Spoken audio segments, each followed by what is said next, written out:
Hindi ko naubos yung banh mi ko. Mahina kayo kumain, mag-half na lang kayo. Makihati kayo to someone else. Sobrang laki niya, guys. It's parang 160 pesos lang sa atin. Pero masarap siya. This? Hindi.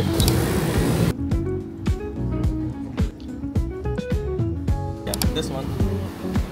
Nandito kami sa Kong Cafe.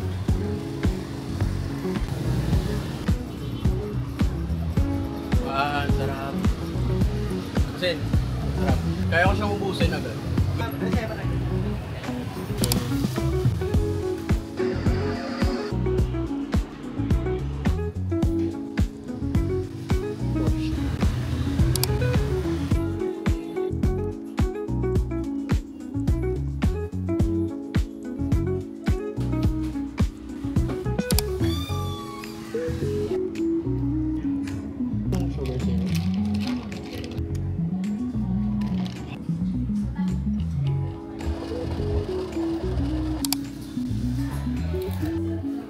Ito na siguro yung cheapest store na nakita namin.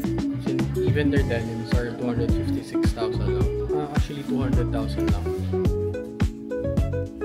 This is in Pawa Pasture.